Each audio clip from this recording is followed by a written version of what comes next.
ఇది నా daily morning routine. ఆడవాళ్ళకి ఏం పని ఉంటుంది అనుకుంటారు కదా, కానీ మార్నింగ్ లేచినప్పటి నుంచి నైట్ పడుకునేంత వరకు ఒక యంత్రంలాగా పని చేస్తూనే ఉంటారు లేడీసు. అదే వర్కింగ్ లేడీస్ అనుకోండి, ఇంటా బయట అన్నీ మేనేజ్ చేసుకోవాలి, వంట చేయాలి, ఆఫీస్ పనులు, ఇంకా పిల్లలకు హోంవర్క్స్ చేపించాలి, ఇంకా చాలా చాలా పనులు ఉంటాయి.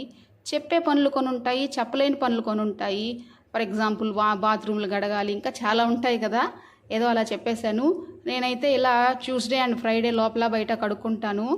కొన్నిసార్లు అనుకుంటాను, ప్లేస్ తక్కువ ఉంటే బాగుండు కదా, ఏంది ఇంతంతా కడుక్కోవాలి అని అనుకుంటాను. కానీ ప్లేస్ ఎక్కువ ఉన్నప్పుడు కూర్చోడానికి బాగుంది, ఏదైనా ఎండలకు ఆరబెట్టుకోవడానికి కానీ అలా అనుకుంటూ ఉంటాము. అంతే కదా, మనము ఉంటే ఉంది అనుకుంటాము, లేకపోతే అయ్యో లేదే అనుకుంటాము.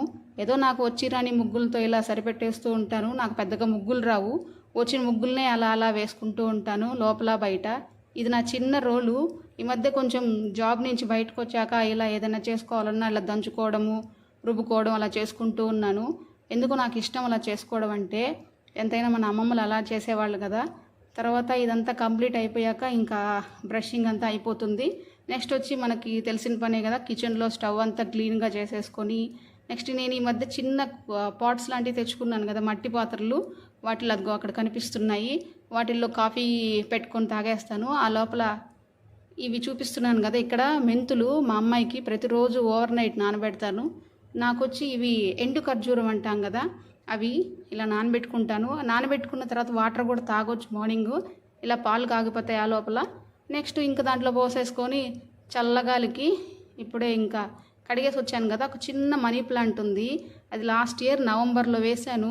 నాకు చాలా హ్యాపీ అనిపిస్తుంది అది చూసినప్పుడల్లా. నేను వేసిన చెట్లు అంటే మొక్కలు పెరుగుతాయా లేదా అనుకుంటూ ఉండేదాన్ని, కానీ దాన్ని చూసినప్పుడల్లా చాలా హ్యాపీగా ఫీల్ అయ్యేదాన్ని. పెరిగింది అది. నెక్స్ట్ వచ్చి నేను డైలీ 8 to 9 క్లాస్కి వెళ్తాను. ఇలా ఇప్పుడు వెళ్తున్నాను కదా, అదే అలా మధ్యలో వెళ్ళేటప్పుడు ఇంకేదైనా కూరగాయలు అలా ఉన్నా అలా తీసుకోవడమే. ఇక్కడ వచ్చి నేను జస్ట్ ఇప్పుడు రీచ్ అయ్యాను 8 to 9 క్లాసు. తర్వాత వచ్చి ఒక అబ్బాయి ఉంటాడు అక్కడ, ఆ అబ్బాయి క్లాస్ చెప్తాను. నెక్స్ట్ వచ్చి కూరగాయలు అవి అంటాను కదా, వెళ్ళేటప్పుడైనా తీసుకుంటాను నా టైం కన్వీనియన్స్ని బట్టి. ఇలా వచ్చేటప్పుడు మా స్ట్రీట్లో ఈవిడ ఆ రోజు కొత్తగా పెట్టునింది కూరగాయలు, మామూలుగా ఎప్పుడూ లేదు. అలా ఆకుకూరలు చిర్రాకు 10కి 4